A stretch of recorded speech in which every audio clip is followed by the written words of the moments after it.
This is the Jamaica Information Service, the voice of Jamaica. You're inside Jamaica Magazine. Encouraging the information flow, sharing the news and views you need to know. We are building an informed Jamaica every day. Listening to what you say. 'Tis the season to be jolly, but not ensuring your safety, well, that's the height of folly. It's another wonderful Saturday. Thanks for tuning in once again to Jamaica Magazine. I'm Andrea Chisholm. This time around, JIS will keep you in the know so you can be safe during the holiday period. You'll also see a karate expert in action. Self-defending tips. The small people will also be here telling the adults what they like to eat. All this and more in a tad less than 90 seconds.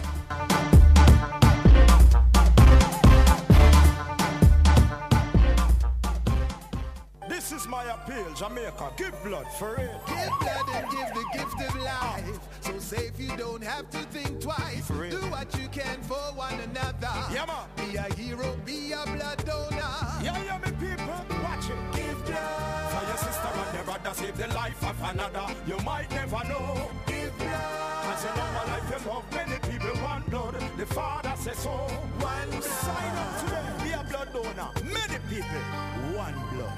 So the holiday season is here. What can you or your family and friends do to better protect yourselves? We have some useful tips plus karate in this upcoming feature. It's a recurring situation, especially at this time of the year, the Christmas season. Steal! Steal! How much do you steal, lady?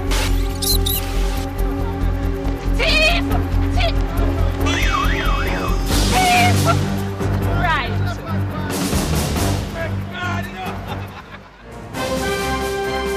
Okay, so maybe things wouldn't exactly play out like either of those situations, but the issue is real enough, and that's why the police have increased the number of patrols on the nation's streets. We even empty out the police academy to get the new recruits out there, so we have high visibility, what we call public reassurance policing, that the people walk about, they can see police officers. They have one strategic objective: to serve, protect, and reassure.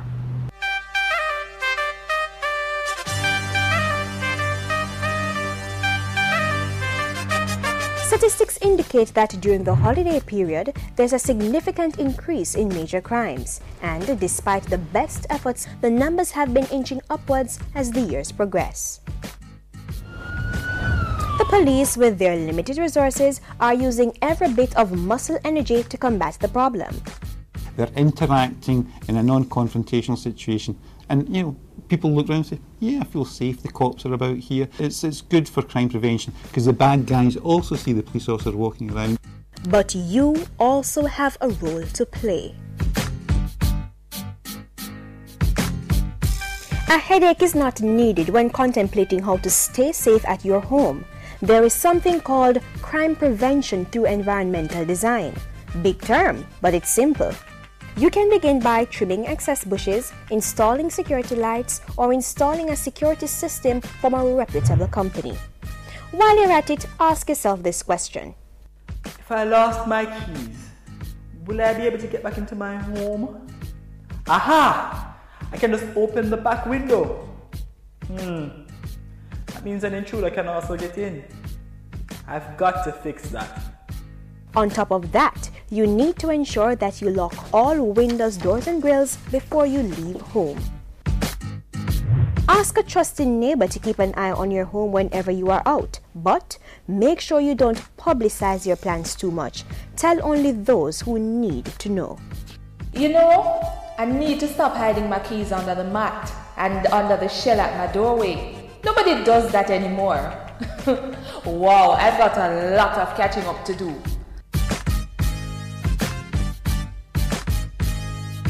Likewise, make sure you have your keys ready as you approach your home. This way, you don't have to fumble in bags or pockets in search of them.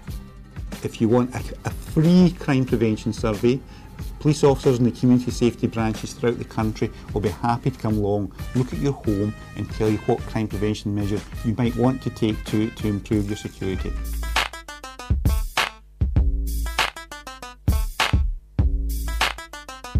Believe it or not, there is also theft in the workplace, so you have to take precautions there too. Don't leave your handbags on desks with large sums of money exposed. Always put valuables in your designated drawer and keep it locked. Never assume a stranger wandering through a building is a member of staff. Hi. Challenge them with a simple, "May I help you?" Okay, so let's go ahead. Also, never allow anyone to remove office equipment without approval. As for the disclosure of information, regardless of how important the request seems, do not give any confidential information without receiving approval.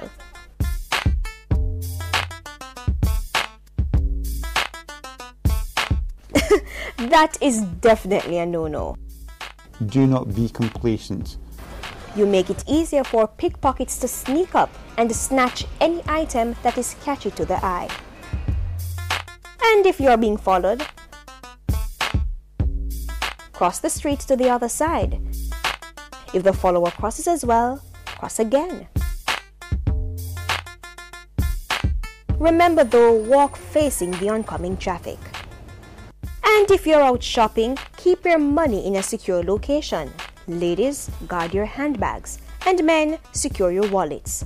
Point of information to the men: your back pocket is not the safest place for your wallet. When using the ATM, don't exit with the money in hand.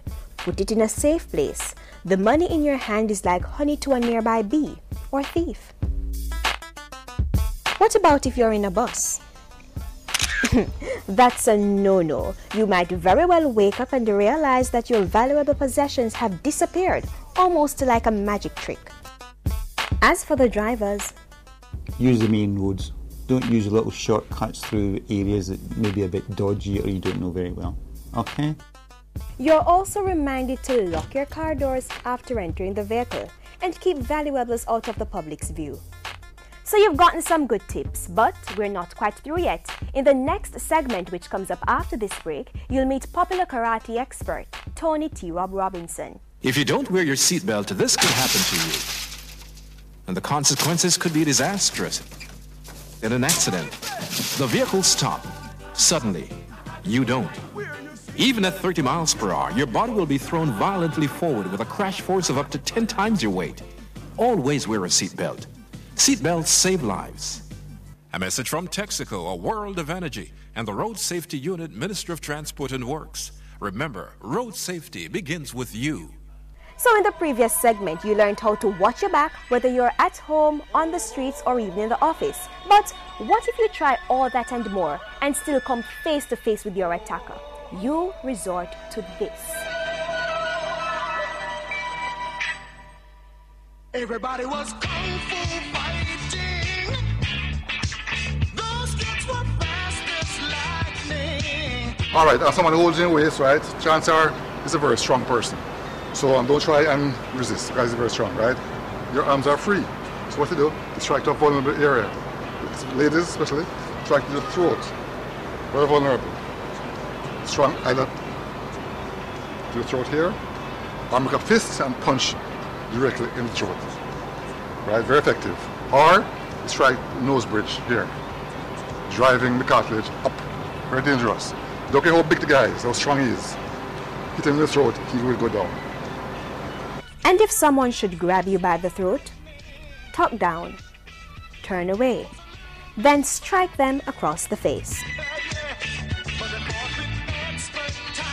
Don't do this, right? See? Might not work.